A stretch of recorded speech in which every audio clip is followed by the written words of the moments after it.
জানিয়ে দিব আমাদের হাতে থাকা সর্বশেষ গুরুত্বপূর্ণ আপডেট বাংলা সংবাদ। সংসদ নির্বাচনের রোডম্যাপ ঘোষণার আহ্বান তারেক রহমানের।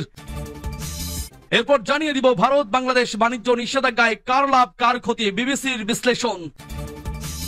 এদিকে কয়েকজন উপদেষ্টার রিফাইন্ড আওয়ামী লীগ গঠনে জড়িত থাকার খবরও শোনা যায় ফেসবুক পোস্টে রাশেদ খান। এবং জানিয়ে দিব মহেশপুর সীমান্তে বিএসএফ এর গুলিতে বাংলাদেশি যুবক আহত।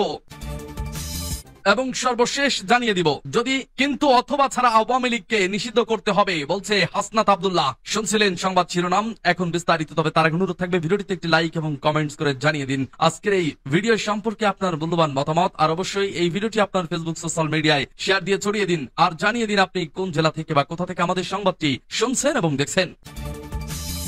সংসদ নির্বাচনের রোডম্যাপ ঘোষণার আহ্বান তারেক রহমানের। সুনির্দিষ্টভাবে জাতীয় সংসদ নির্বাচনের রোডম্যাপ ঘোষণা করার জন্য অন্তর্বর্তীকালীন সরকারের প্রতি আহ্বান জানিয়েছেন বিএনপির ভারপ্রাপ্ত চেয়ারম্যান তারেক রহমান। রাজধানীর জাতীয় প্রেস ক্লাবে শুক্রবার আমার বাংলাদেশ এবি পার্টির উদ্যোগে দলটির পঞ্চম প্রতিষ্ঠা বার্ষিকীতে উপলক্ষে এক আলোচনা সভায় ভার্চুয়ালি যুক্ত হয়ে তিনি এ আহ্বান জানান। তারেক রহমান বলেন, দেশের প্রতিটি রাজনৈতিক দল সংস্কারের পক্ষে, তারপরেও সংস্কার নিয়ে অন্তর্বর্তীকালীন সরকার কোনো এত সময় ক্ষেপণ করছেন, এ নিয়ে জনগণের মনে ধীরে ধীরে প্রশ্ন বেড়েই চলেছে। রাজনৈতিক দলগুলোকে অবজ্ঞা এবং জনগণের রায়কে অবহেলা করে রাজনীতিকরণকে উৎসাহিত করা হলে সেটি শেষ পর্যন্ত গণতন্ত্রকে ঝুঁকির মধ্যে ফেলে দেবে। অন্তর্বর্তী সরকারের প্রতি আহ্বান জানিয়ে বলতে চাই, সুনির্দিষ্টভাবে জাতীয় নির্বাচনের রোডম্যাপ ঘোষণা করুন। রাজনৈতিক দলগুলোকে জনগণের আদালতে মুখোমুখি করার উদ্যোগ গ্রহণ করতে হবে। এই উদ্যোগ গ্রহণ করতে হবে বর্তমান অন্তর্বর্তীকালীন সরকারকে। তিনি বলেন, রাষ্ট্র ও রাজনীতি মেরামতের জন্য সংস্কারের কর্মযজ্ঞ চলছে। চলমান সংস্কার যদি রাজনৈতিক দলগুলোর নির্বাচন অনুষ্ঠানের দাবিকে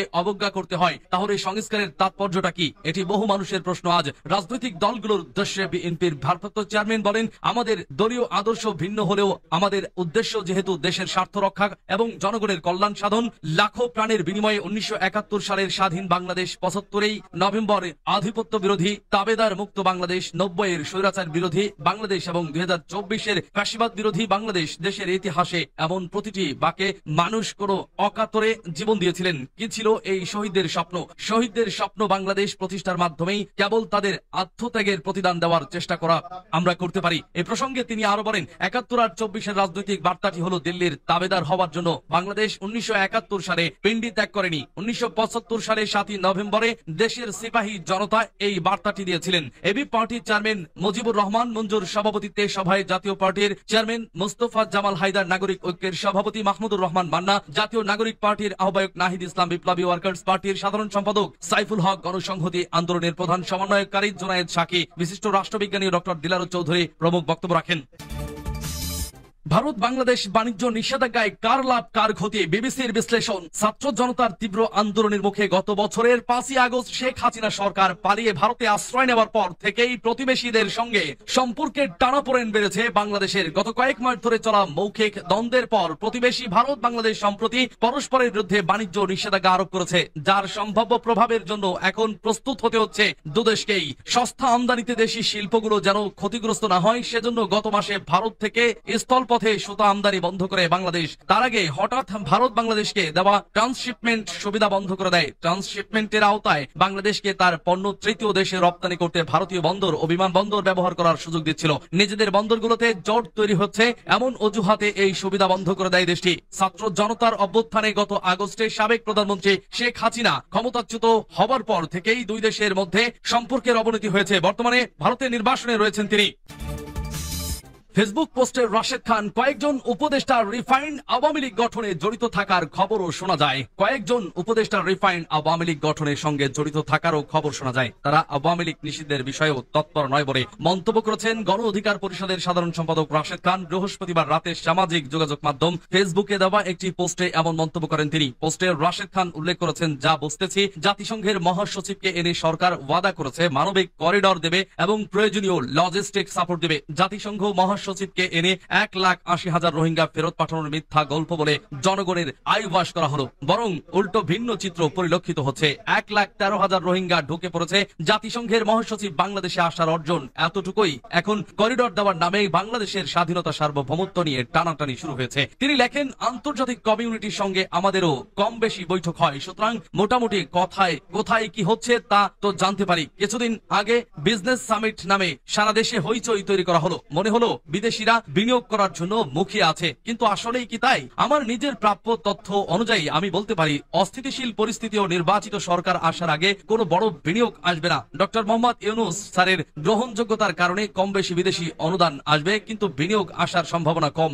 রাশেদ আরো বলেন, লেখেন, আপনাকে বুঝতে হবে ডক্টর মোহাম্মদ ইউনূস স্যারের বিশ্বব্যাপী সম্মান আছে। তিনি বাংলাদেশে যে কাউকে নিমন্ত্রণ করলে চলে আসবে, কিন্তু ব্যক্তি হিসেবে তাকে সম্মান করা আর বিনিয়োগ করা এক জিনিস না। আর তিনি ব্যক্তি হিসেবে ভালো পারফরমেন্স করলেও তার পুরো টিমে যোগ্য লোকের বড্ড অভাব। যেমন আমাদের একজন স্বাস্থ্য উপদেষ্টা আছেন যিনি ব্যাংকিং সেক্টরে অভিজ্ঞ, কিন্তু স্বাস্থ্য খাতে তার অনভিজ্ঞতার কারণে আজকে চিকিৎসা খাতের বেহাল দশা। শিক্ষা ও চিকিৎসা খাতের কোনো উন্নতি ছাড়া দেশের বিন্দুমাত্র উন্নয়ন হবে না। সবশেষ তিনি লেখেন, আবার কয়েকজন উপদেষ্টা রিফাইন্ড আওয়ামী লীগ গঠনের সঙ্গে জড়িত থাকারও খবর শোনা যায়। তারা আওয়ামী লীগ নিষিদ্ধের বিষয়ে তৎপর নয়। মহেশপুর সীমান্তে বিএসএফ এর গুলিতে বাংলাদেশি যুবক আহত। ঝিনাইদহের মহেশপুর সীমান্তে ভারতীয় সীমান্তরক্ষী বাহিনীর বিএসএফ গুলিতে রিয়াজ নামের এক বাংলাদেশি যুবক আহত হয়েছেন। বৃহস্পতিবার রাতে উপজেলার কুসুমপুর বৃত্তপীর পিপুল বাড়িয়া সীমান্তে এই ঘটনা ঘটে। আহত রিয়াজ পিপুল বাড়িয়া গ্রামের শফিকুল ইসলামের ছেলে। প্রতিবেশী সুমন দাবি করেন, বৃহস্পতিবার রাতে রিয়াজ তাদের আবাদি জমিতে আটকে থাকা বৃষ্টির পানি নিষ্কাশনের জন্য সীমান্তের খালের ধারে ধানের জমিতে যায়। সে সময় বিএসএফ তাকে লক্ষ্য করে গুলি ছোড়ে। এতে গুলিবিদ্ধ হয়ে রিয়াজ অজ্ঞান হয়ে যান। এলাকার লোকজন গুলির শব্দ শুনে মাঠে গিয়ে খোঁজাখুঁজি করতে গিয়ে দেখেন রিয়াজ অজ্ঞান হয়ে পড়ে আছেন। পরে তাকে অজ্ঞান অবস্থায় উদ্ধার করা হয়। তার অবস্থা গুরুতর হলে ঢাকায় রেফার করে চিকিৎসক, বর্তমানে সে ঢাকাতে চিকিৎসাধীন আছে। প্রতিবেশী সাব্বির হোসেন ঢাকা পোস্টকে বলেন, রিয়াজ গতরাতে বড় এলাকায় যায়। সে সময় বিএসএফ গুলি করে রিয়াজ আহত অবস্থায় খালের ধারেই অজ্ঞান হয়ে পড়েছিল। যশোর জেনারেল হাসপাতালের সার্জারি বিভাগের সহকারী রেজিস্ট্রার ইমন হোসেন বলেন, রিয়াজের শরীর থেকে সররা গুলির কিছু অংশ বের করা হয়েছে, তবে একটি গুলি কিডনির পাশ দিয়ে ঢুকে গেছে। যশোরে প্রয়োজনীয় সুবিধা না থাকায় তাকে ঢাকায় পাঠানো হয়েছে। যদি কিন্তু অথবা ছাড়া আওয়ামী লীগকে নিষিদ্ধ করতে হবে বলছে হাসনাত আব্দুল্লাহ। আওয়ামী লীগকে যদি কিন্তু অথবা ছাড়া নিষিদ্ধ করতে হবে বলে মন্তব্য করেছেন জাতীয় নাগরিক পার্টির এনসিপি মুখ্য সংগঠক দক্ষিণাঞ্চল হাসনাত আব্দুল্লাহ। শুক্রবার সকালে নিজের ভেরিফাইড ফেসবুক অ্যাকাউন্টের এক পোস্টে তিনি এ মন্তব্য করেন। হাসনাত লিখেন, যদি কিন্তু অথবা ছাড়া গণহত্যাকারী আওয়ামী লীগকে নিষিদ্ধ করতে হবে। আজ বিকেলে 3টায় বাইতুল মোকাররমের দক্ষিণ গেটে অনুষ্ঠিতব্য বিক্ষোভ সমাবেশে যোগ দেন। এর আগে বৃহস্পতিবার সন্ধ্যায় শাহবাগে এনসিপির বিক্ষোভ সমাবেশ উপলক্ষে গণসংযোগ ও লিফলেট বিতরণ কর্মসূচিতে যোগ দিয়ে হাসনাত আব্দুল্লাহ বলেন, আওয়ামী লীগ কোনোভাবেই রাজনৈতিক দল হতে পারে না। গণ অভ্যুত্থানের পর এই দল রাজনীতি করার ফাংশন হারিয়েছে। বিচার প্রক্রিয়ার মাধ্যমে দলটিকে দ্রুত নিষিদ্ধ করতে হবে। গত 17 বছরে আওয়ামী মিডিয়া, সুশীল বুদ্ধিজীবী যারাই আওয়ামী লীগকে ফ্যাসিস্ট হতে সহযোগিতা করেছে তাদের সবার সম্পদ বাজেয়াপ্ত করার দাবি জানান হাসনাত। তিনি বলেন, আওয়ামী লীগের কারণে নির্বাচনে অংশ নেবার সুযোগ নেই। জুলাই গণ অভ্যুত্থান পরবর্তী নির্বাচন কমিশনকে দায়িত্বশীল পরিচয় দিতে হবে। ফ্যাসিবাদকে পুনর্বাসনের চেষ্টা করলে প্রাতিষ্ঠানিকভাবে মোকাবেলা করা হবে। সূত্র ইত্তেফাক।